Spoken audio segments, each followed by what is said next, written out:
Assalamualaikum warahmatullahi wabarakatuh.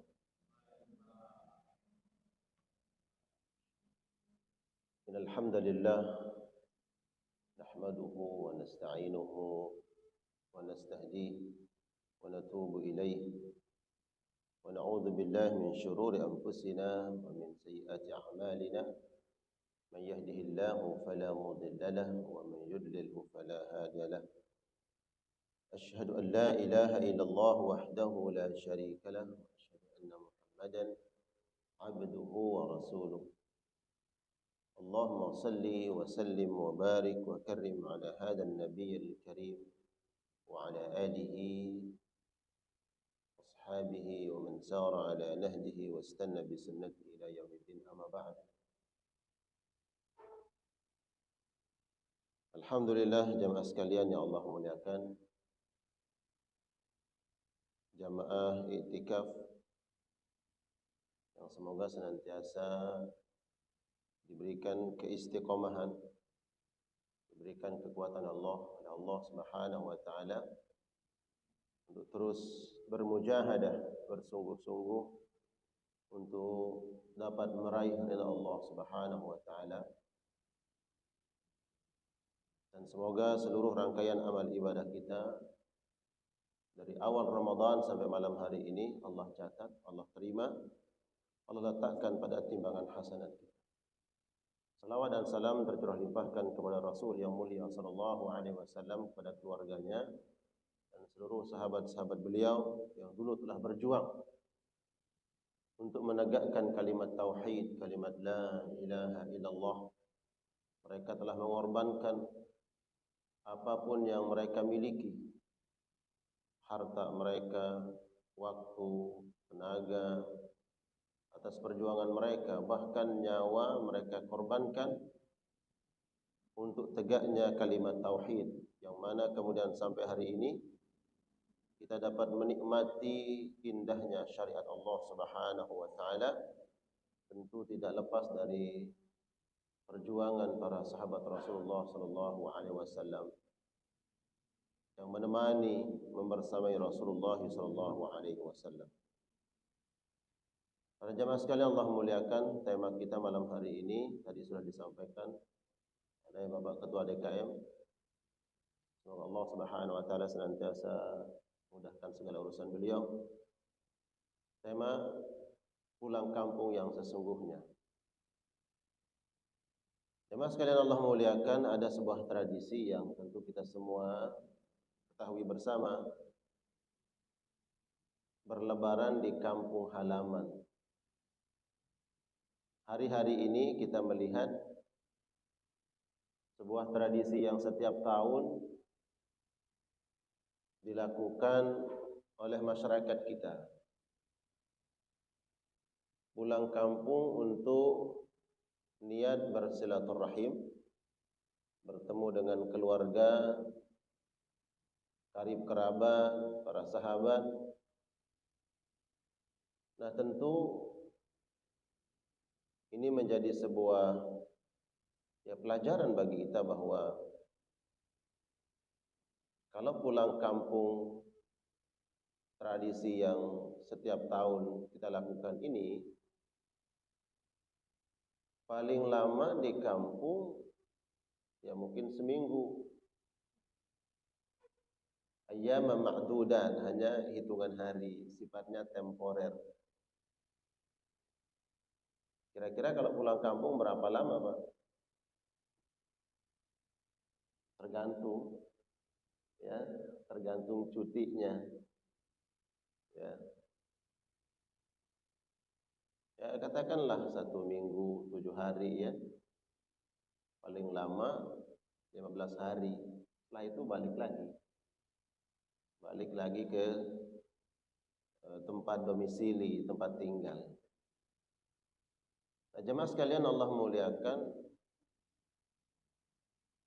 ada sebuah pulang kampung yang pasti, dan semua akan pulang kampung dan sifatnya bukan temporer, selama-lamanya. dan tidak akan pernah balik lagi. Kalau pulang kampung ke kampung halaman, kita begitu mempersiapkan pulang kampung ini dengan betul-betul persiapan yang luar biasa. Kendaraan sudah kita siapkan, perbekalan, terus oleh-oleh, semua kita sudah siapkan. Dan perjalanan pulang kampung ke kampung halaman kita di dunia itu kita lakukan dengan penuh kesenangan, bahagia. Kenapa bahagia? Kenapa senang? Karena sudah terbayang tuh Pak. Di kampung halaman bertemu orang tua, kalau masih ada orang tua. Kebayang untuk orang tua kita, ayah, bunda, dan keluarga.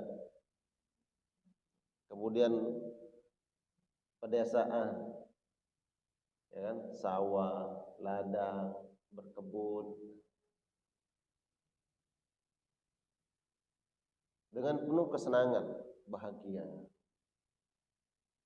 Nah, pertanyaannya jemaah sekalian Allah muliakan, kalau nanti kita pulang kampung, ke kampung halaman kita yang sesungguhnya, itu bagaimana?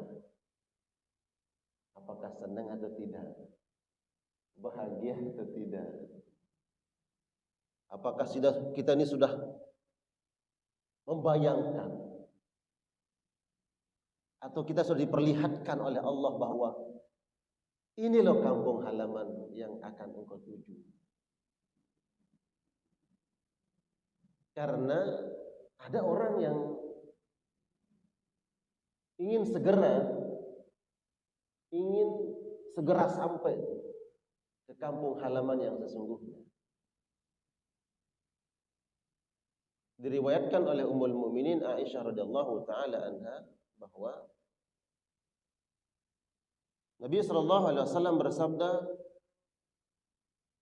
"Man ahabba liqa Allah ahabba liqa'ah. Wa man kariha liqa Allah kariha liqa'ah." Barang siapa yang senang, bahagia untuk kembali kepada Allah, dia akan berjumpa dengan Allah, maka Allah pun senang menyambut dia. Allah pun bahagia.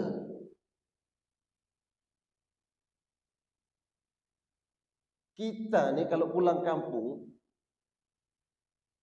di perjalanan kita udah senang. Orang tua yang kita kabari, subhanallah, anak saya yang sudah setahun, 2 tahun, bahkan mungkin puluhan tahun baru pulang kampung nih, orang tua kita, subhanallah, begitu senang mendapat kabar berita itu. Apa yang bisa disiapkan untuk menyambut kedatangan, pakai itu anak, saudara, keluarga. Nah, kita pulang kampung ini pun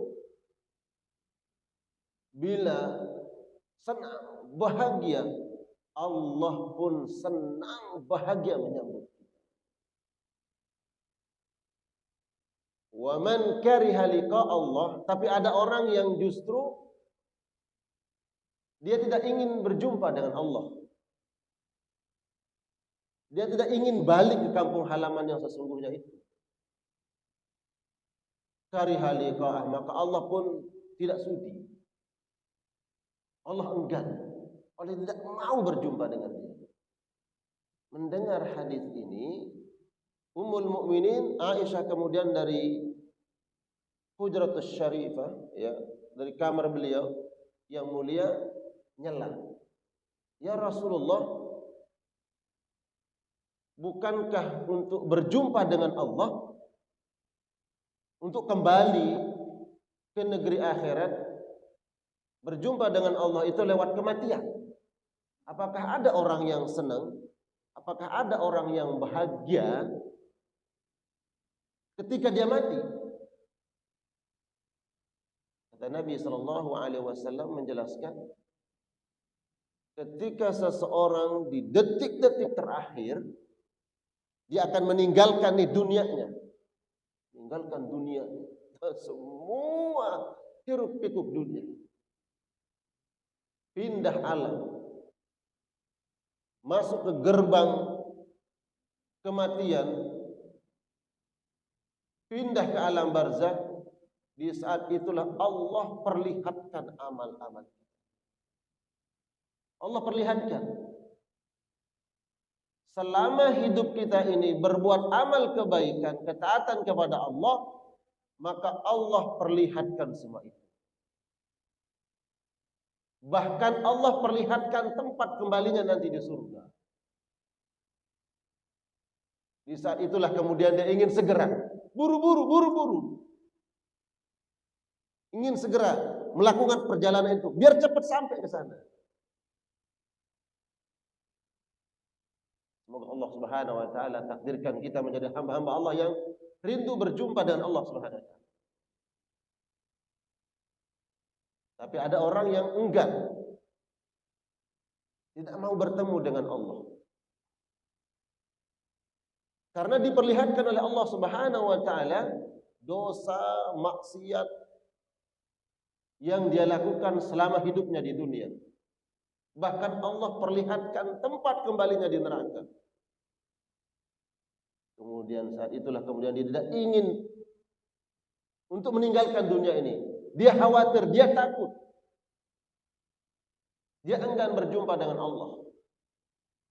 Maka Allah pun tidak sudi berjumpa dengan hamba seperti ini. Jadi jamaah sekalian Allah muliakan, kita semua pasti akan kembali kepada Allah Subhanahu wa taala, zat yang sepenuhnya mutlak memiliki kita. Makanya kemudian ketika ada orang meninggal dunia, disunnahkan kita untuk istirja. Inna lillahi wa inna ilaihi raji'un. Inna lillah, kita ini milik Allah. Wa inna ilaihi raji'un, kita pasti raji'. Raji' itu ya pulang, kembali. Nah, inilah jamaah sekalian yang Allah muliakan, yang sejatinya harus menjadi sebuah muhasabah kita, menjadi renungan kita. Dan orang yang selalu mengingat perkara tentang hari di mana dia akan pasti kembali, dia akan berjumpa dengan Allah, inilah orang yang cerdas. Orang yang cerdas itu adalah orang yang selalu mengingat hari di mana dia pasti akan terputus dengan dunia ini dan terputus dengan seluruh perangkat-perangkat dunia.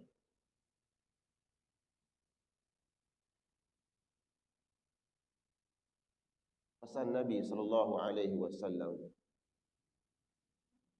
"Aktsiru dzikra hadzimil ladzat." Perbanyaklah untuk mengingat perkara yang memutus, yang menghancurkan seluruh kenikmatan-kenikmatan dunia. Hari di mana akhirat itu nyata, diperlihatkan oleh Allah. Surga neraka diperlihatkan oleh Allah. Kemudian dunia yang selama ini menjadi angan-angan. Oh, ingin jadi ini, ingin jadi itu, ingin raih ini, ingin raih itu, ingin dapatkan sesuatu. Hanya menjadi sia-sia. Semua akan kembali kepada Allah Subhanahu wa taala.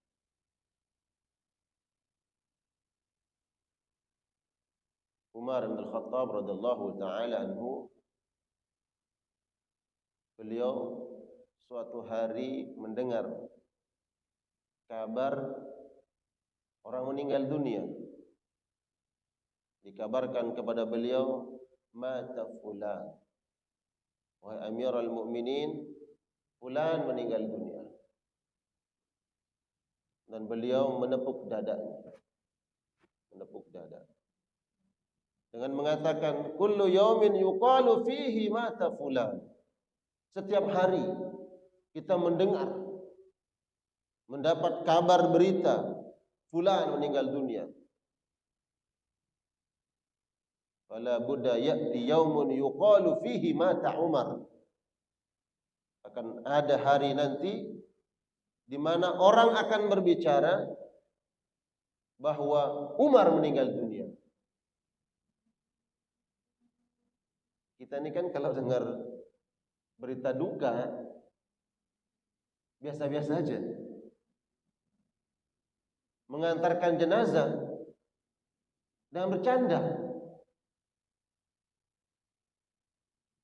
Menurunkan jenazah ke liang lahat masih ada yang bercanda. Mengurup jenazah masih ada yang bercanda. Maka bercanda-canda. Seolah-olah dia tidak akan seperti itu.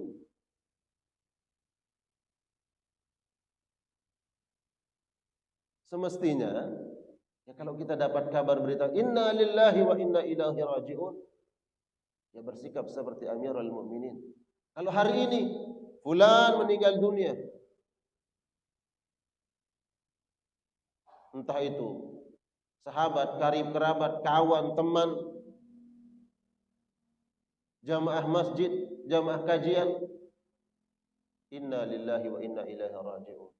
Kalau hari ini beliau yang diumumkan telah kembali kepada Allah, nanti akan ada waktunya yang diumumkan itu adalah nama kita.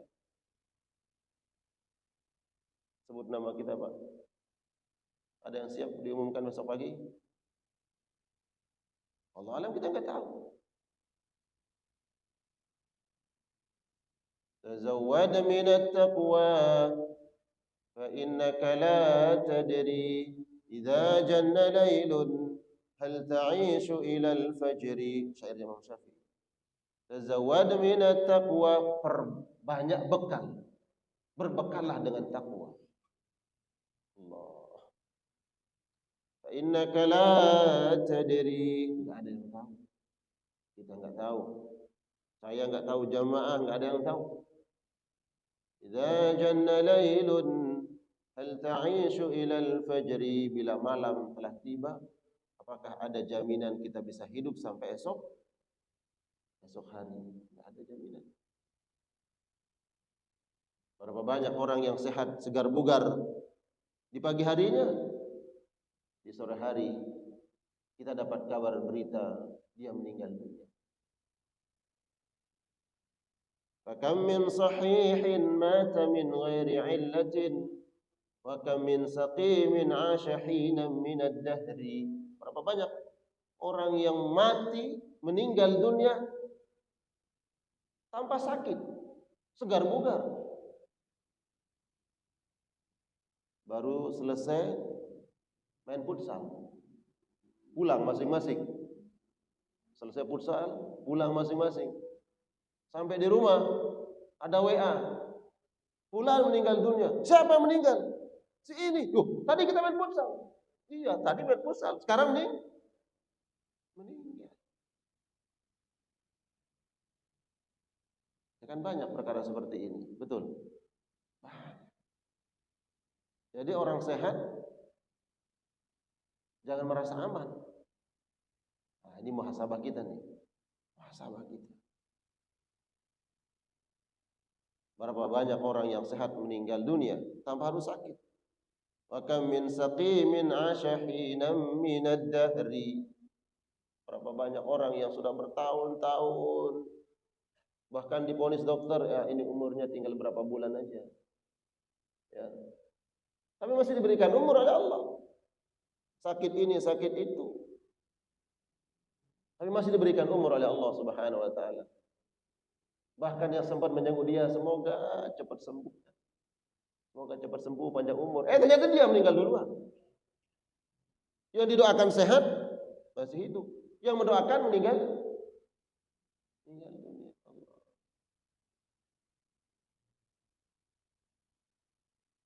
Alhamdulillah jamaahnya lebih banyak yang muda atau yang tua nih? Hah? Nah, yang merasa tua boleh nyender. Nah, yang merasa tua boleh nyender. Jadi yang nyender yang tua. Yang muda jangan merasa aman. Boleh saling mendoakan, Pak, semoga panjang umur ya, sehat walafiat. Karena kita melihat orang yang kita doakan sudah berusia 70-80 tahun. Dia merasa udah baru 30, dia sehat. Ya, doanya panjang umur. Dia lupa doakan dirinya sendiri. Semoga sehat walafiat, panjang umur yang berkah. Siapa meninggal duluan? Berapa banyak seorang kakek yang menangis membawa jenazah cucunya ke liang lahat. Betul nggak? Masalah umur. Ya. Bukan menjadi jaminan. Dr. Abdul Majid Al-Makki beliau mengatakan, "Mahma tala umrul abdi fi hadhihi dunya, fa innal mauta masirahu." Sepanjang apapun usia yang Allah berikan kepada seorang hamba di dunia ini, pasti endingnya adalah mati. Endingnya mati. Kalau orang berpikir tentang perkara itu, ya Allah, pasti kita akan mempersiapkan dan memperbanyak bekal untuk kembali kepada Allah Subhanahu wa taala.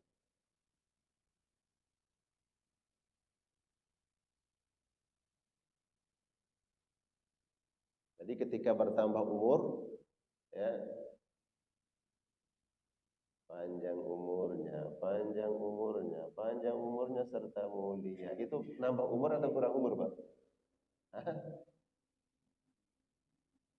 Bukan nambah umur, berkurang.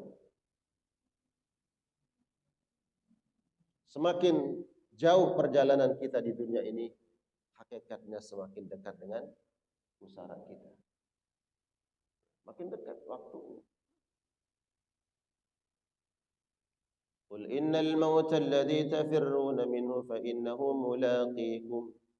Kematian yang kalian takuti, yang kalian menghindar darinya, pasti kematian itu akan datang menjemput kita. Sesuatu hal yang pasti. Pasti. Kalau esok hari kita yakini kepastian terbit matahari dari ufuk timur, Pak. Ada yang lebih pasti dari itu? Apa yang lebih pasti? Ya kematian. Kullu nafsin dha'iqatul maut. Ada yang lebih pasti dari terbitnya matahari esok hari. Kalau kita yakin besok ada terbit matahari dari ufuk timur, ada yang lebih pasti, yaitu kematian. Ya kalau Allah berkehendak bisa saja tidak terbit kemudian terjadi hari kiamat, kehendak Allah. Tapi kematian, itu semua. Kullu syai'in halikun illa wajhah, yang abadi, yang kekal selama-lamanya. Hayyun la yamut, Allah Subhanahu wa taala. Nah, ini jamaah sekalian Allah muliakan.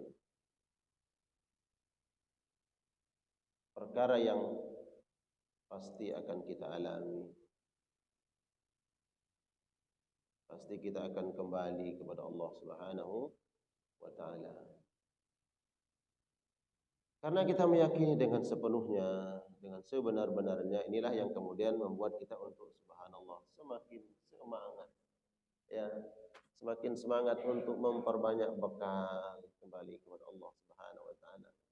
Antara bekal yang kita siapkan adalah apa yang kita lakukan di bulan yang Allah muliakan ini. Qiyamul lail, perbanyak zikir, bertilawah Al-Quran. Ini bekal kita yang akan kita bawa kembali kepada Allah Subhanahu wa taala. Yattabi'ul mayyit salat, yang mengikuti kita nanti Jika kita dibawa, dipindahkan dari tempat tinggal kita, dibawa ke pemakaman, kita diikuti oleh 3 perkara. Maluhu wa ahluhu wa amaluhu. Harta menemani, kita dibawa oleh mobil kita,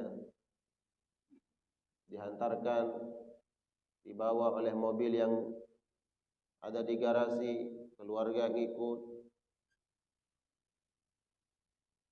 Kemudian yang 2 ini balik, pulang.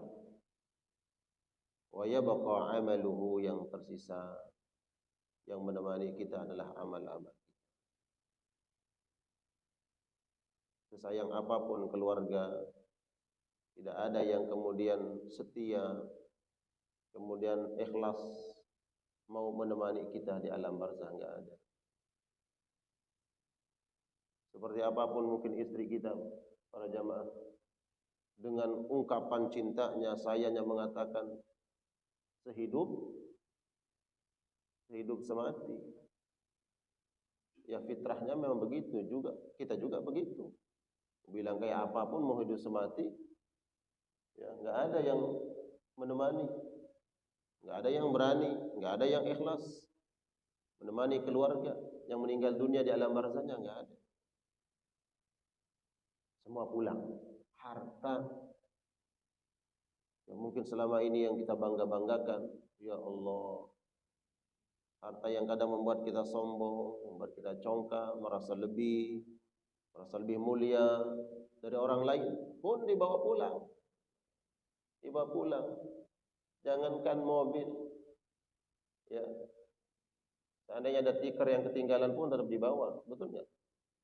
Ya. Sendal sebelah ketinggalan, dibawa, dicari. Yang setia adalah amal. Jadi jamaah sekalian Allah muliakan, kita pasti akan kembali kepada Allah, akan meninggalkan dunia ini dan akan mempertanggungjawabkan setiap amal yang kita lakukan.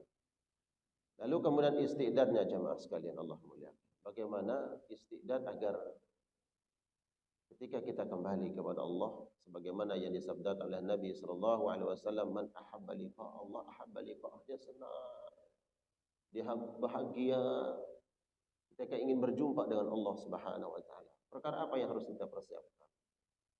Yang pertama, istiqdad kita adalah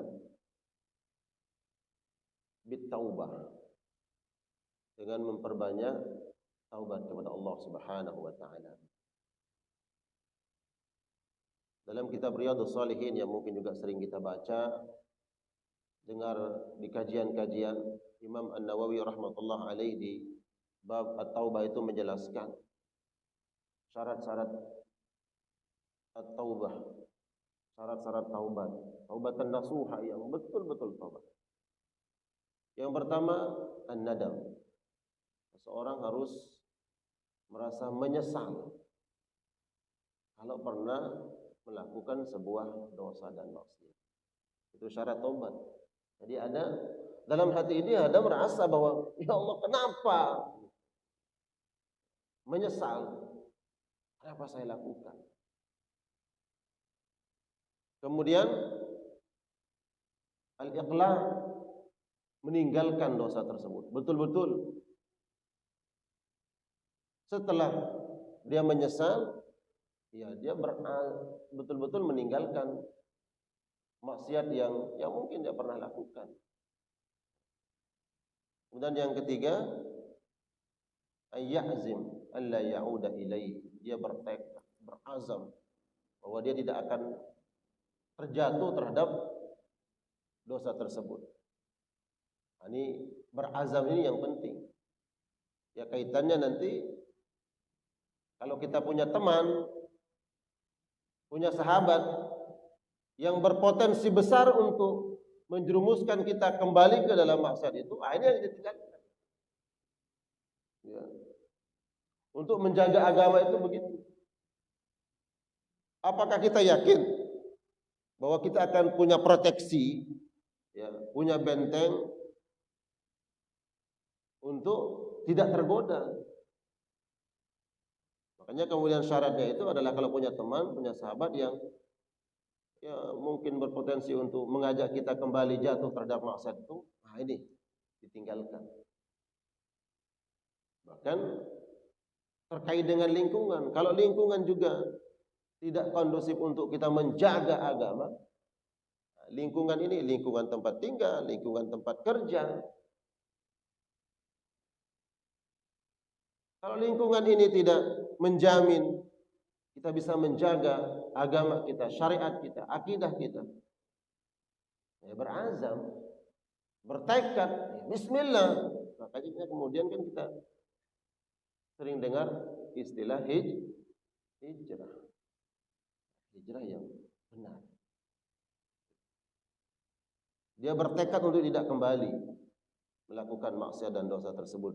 Nah, semua sarananya, fasilitas, perkara-perkara yang menghantarkan terjatuh terhadap maksiat itu ya kita tinggal. Nah, ini syarat tobat yang disebutkan oleh Imam An-Nawawi rahmatullah alaihi. Kalau dosa ini kaitannya dengan Allah Subhanahu wa taala. Kalau ada kaitannya sesama manusia, ditambah satu syaratnya. Dia harus minta maaf atau minta dihalalkan. Kalau kaitannya dengan harta, kaitannya dengan harta, minta dihalalkan. Ya kalau nggak dihalalkan, ya diganti. Pak. Bagaimana nih kalau ada yang orang yang korupsi miliaran, Pak? Triliunan lagi.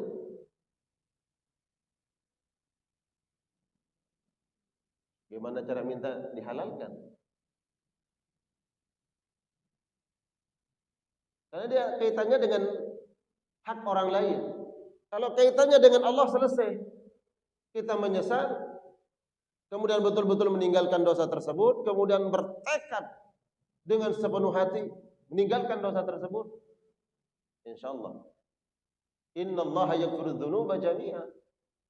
Allah akan ampuni dosa-dosa semuanya. Jika betul-betul taubat. Tapi ini kalau ada kaitannya dengan manusia, makanya penting untuk kita menjaga ini kaitan hablum minan nas. Hubungan kita dengan sesama manusia. Apakah kita pernah mengambil hak orang lain? Atau kita pernah mencemarkan nama baik orang lain? Kita telah merusak kehormatan orang lain. Nah, ini harus minta dihalalkan atau dia minta maaf.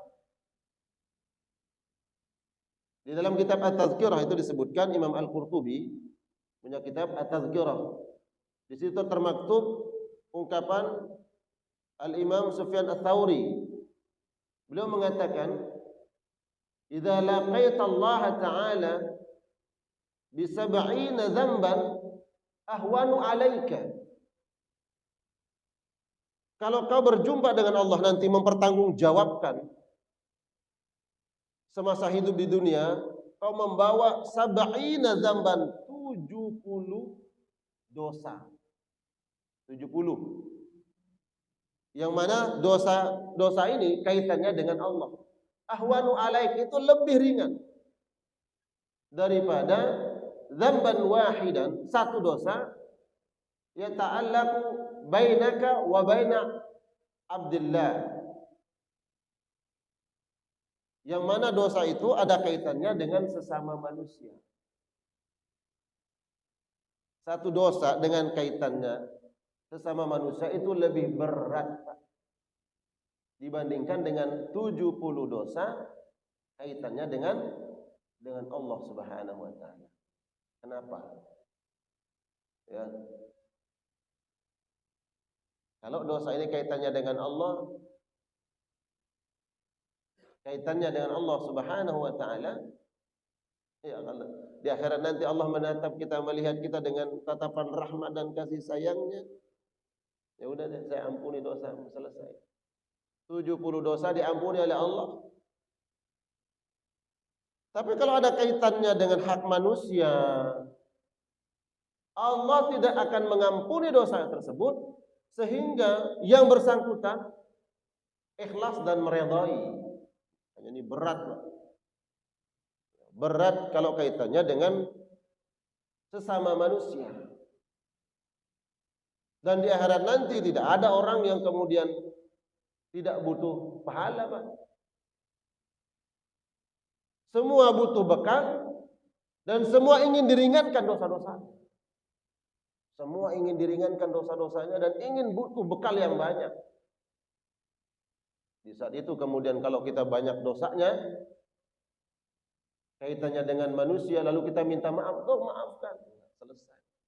Berat satu dosa dengan sesama manusia, berat. Ya, tapi bukan berarti kita menyepelekan dosa dengan kaitannya dengan Allah, bukan. Tapi jangan memandang remeh, jangan memandang ringan apa-apa yang terkait dengan manusia. Mudah mengambil hak orang lain, menzalimi orang, memfitnah orang, mengadu domba, na'udzubillah. Ya. Mohon maaf dosa dengan Allah. Kalau kita minta ampun, istighfar kepada Allah, betul-betul, insya Allah diampuni dosa. Tapi kita punya hutang. Punya hutang sama si fulan. Berapa? Mungkin nilainya kecil, tapi bagi yang bersangkutan dia butuh, dia harapkan, dan kita pandang, kita melihat di suatu hal yang remeh-temeh, minta ampun sama Allah, ya Allah, ampuni dosa-dosa kami. Ya, kayaknya dengan Allah diampuni. Tapi kalau kaitannya dengan sesama manusia, nah selesaikan dulu. Ya berat. Jadi perkara yang harus kita lakukan jamaah sekalian Allah muliakan untuk isti'dad, mempersiapkan diri menyambut di mana kita akan pasti kembali kepada Allah Subhanahu wa taala adalah membersihkan diri kita. Dosa-dosa, maksiat-maksiat yang dilakukan baik sengaja ataupun tidak sengaja kaitannya dengan Allah Subhanahu wa taala. Kalau ada kaitan dengan manusia, ayo jangan pandang remeh, jangan lihat sepele, Pak. Ya. Ada orang meninggal dunia membawa hutang. Ya. Ingat kisah Nabi SAW tidak mau menyolatkan seseorang yang masih punya hutang. Nabi mau menyolatkan ketika ada yang mau menjamin. Lau anna rajulan qutila fi sabilillah. Kalau ada orang yang mati syahid, satu kali mati syahid, summa uhya, kemudian dihidupkan kembali, summa qutil, dia syahid kembali, summa uhya, kemudian dihidupkan kembali, summa qutil, 3 kali. Seandainya, kata Nabi, seandainya 3 kali dia mati syahid, wa ala hidayin, tapi dia punya hutang, ma dakhalal jannah hatta yuqda anhu dainuhu, dia enggak akan masuk surga sehingga ada orang yang menjamin hutang. Berat loh, Pak. Ini kaitannya dengan manusia. Apakah itu hutang, mohon maaf, hutang materi, atau kita pernah menyakiti, mengambil. Nabi SAW, hadis yang populer kita dengar, karena Rasulullah SAW yatubu ilallah, dia bertaubat kepada Allah fil yaum, dalam satu hari berapa? 70 marrah, paling sedikit 70 kali. Dalam riwayat yang lain 100 kali. Nabi yang dosa-dosanya yang sudah berlalu dan dosa yang akan datang diampuni oleh Allah. Tapi istighfarnya astagfirullah. Merasa bahwa jangan ada khilaf, ada salah. Ya. Nah, kalau kita enggak merasa ini yang bahaya. Lalunya merasa benar. Lalu merasa banyak bekal. Ya. Kita jatuh dalam maksiat dan dosa tapi merasa tidak berbuat maksiat. Amal sedikit sudah kita banggakan. Dosa besar kita remehkan. Nah, itu kan kelasnya kita jemaah.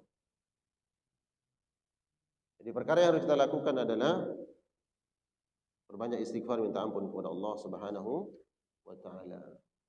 Kemudian berikutnya adalah menjaga perintah-perintah Allah Subhanahu wa taala. Apa yang Allah perintahkan berupa kewajiban-kewajiban.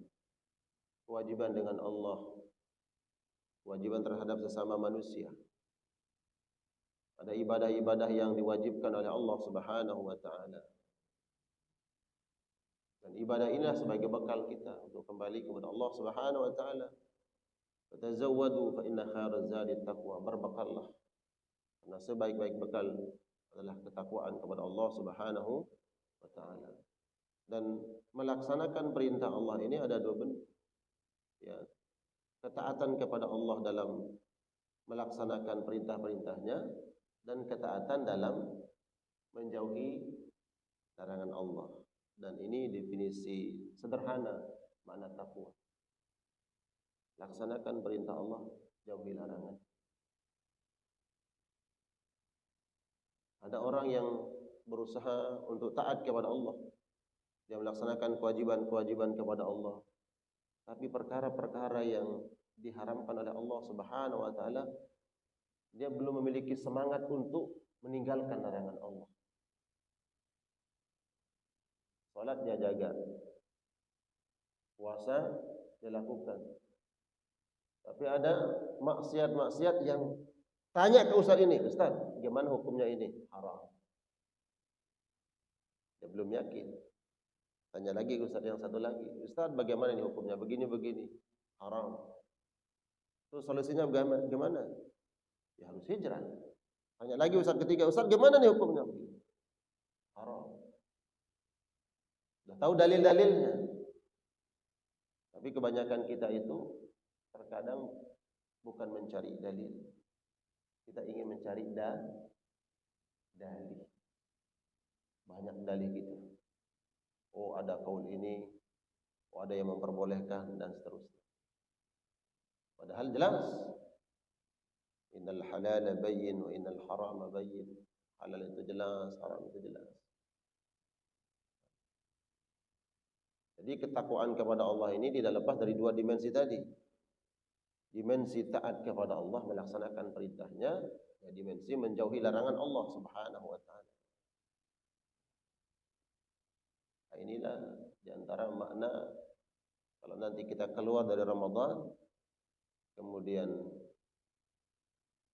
mendapatkan kesucian Idul Fitri, ya suci, melaksanakan perintah Allah Subhanahu wa taala dan terlepas dari maksiat-maksiat. Ada istilah STMJ. Apa itu, Pak? STMJ. Salat terus, maksiat.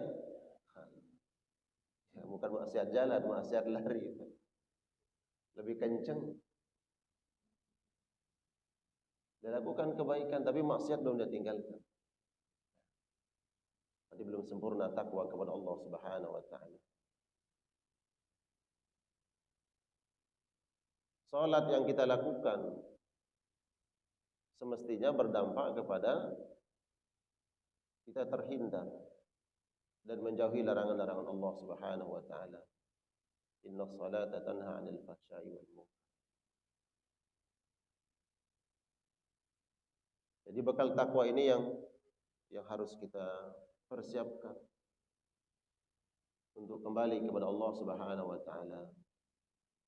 Ketika kita dijemput kembali kepada Allah, kita betul-betul siap. Ya Allah, betul-betul siap. Karena datangnya hari itu tidak seperti pulang kampung kita hari ini. Kalau pulang kampung hari ini direncanakan, Pak. Kita lihat tuh. Cuti dari tanggal berapa? Sampai tanggal berapa? Sudah kita rundingkan dengan keluarga berapa hari di kampung. Terus bekal yang kita bawa, kendaraan mana yang kita pakai, persiapannya. Yang kita tahu, kita sendiri yang memanagenya, kita yang mengaturnya. Tapi kalau pulang ke sana, Pak, ada kabar berita dulu. Ya fulan, karena kamu rajin sholat, ya kamu akan mati esok pagi. Waduh. Kira-kira jamaah kalau kita dapat kabar begitu, besok pagi kita akan mati, gimana persiapannya kira-kira? Ada telepon masuk, diangkat nggak? Ada WA dari teman, dibaca nggak? Enggak. Persiapkan bekal. Mau baca Al-Quran, mau sholat, mau nangis, minta ampun kepada.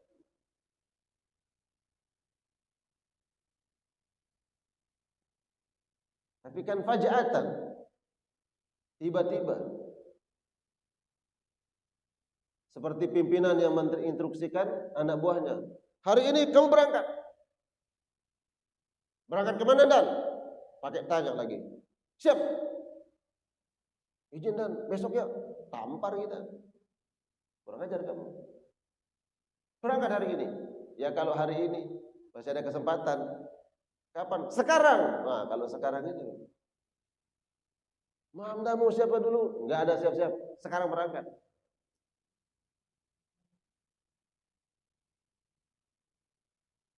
Idza jaa ajaluhum la yastakhiruna sa'atan wa la yastaqdimun. Faja'atan. Itu kemudian ya kalau kayak tentara tadi ya. Dia siap kapan saja. Ada perintah dari atasan, siap siaga kapan saja. Maka orang-orang beriman itu lebih siap dari ini. Ya. Ada orang yang berangkat dari rumahnya. Berangkat dari rumah tujuannya kemana? Tujuannya ke kantor. Berangkat kerja. Belum sampai kantor, ada panggilan dari Allah. Pulang. Tar dulu ya Allah, saya belum ketemu anak saya, belum kabar istri saya. Ada begitu. Ya, ada. Pulang. Faja'atan.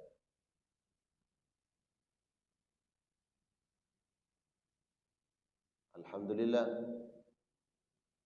Ada yang ditakdirkan. Ada seorang imam lagi salat, mimpin salat. Allahu Akbar, mimpin salat. Sujud. Jamaah nungguin, kok enggak bangkit dari sujudnya. Lama banget. Kok enggak bangkit-bangkit. Akhirnya dilihatin, ternyata meninggal dunia. Ada yang sedang khutbah di atas mimbar menyampaikan khutbah Jumat. Berwaswas tentang takwa, amal saleh, amal ketaatan. Tiba-tiba terjatuh, meninggal dunia. Allah. Ya laha min karamah. Subhanallah. Ini sebuah kemuliaan, sebuah keberuntungan, sebuah kesuksesan. Na'udzubillah. Ada orang yang belum bertobat dari maksiat, dia baru berangan-angan saja. Aduh, gimana ya? Kalau begini nanti nggak dapat apa-apa. Gimana masa depan? Gimana anak saya? Gimana? Ntar deh, tunggu tahun depan. Tunggu tahun depan. Sebelum nyampe tahun depan, ternyata meninggal dunia. Baru angan-angan doang taubat.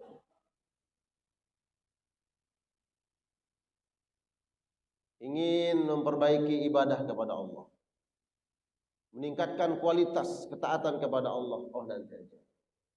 Ya. Baru angan-angan. Belum sampai waktu yang dia angan-angankan, meninggal. Jemaah sekalian Allah muliakan. Banyak perkara yang ingin kita raih di dunia ini. Ingin sukses itu, ingin sukses ini. Sedangkan Allah sudah ajarkan kita makna kesuksesan yang sebenarnya. Sukses yang sebenarnya adalah ketika nanti di akhirat Allah masukkan ke dalam surga, Allah bebaskan di neraka. Itulah sukses. Apa ayatnya?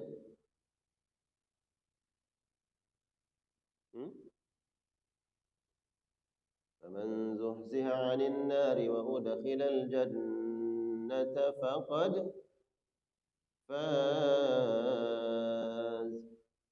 وما الحياة الدنيا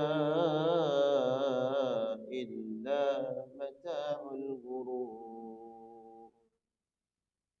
فمن زحزح عن النار, siapa orang yang dibebaskan oleh Allah dari siksa api neraka. Dan momentum Ramadan, ini terbaik untuk kita membebaskan diri kita dari belenggu api neraka.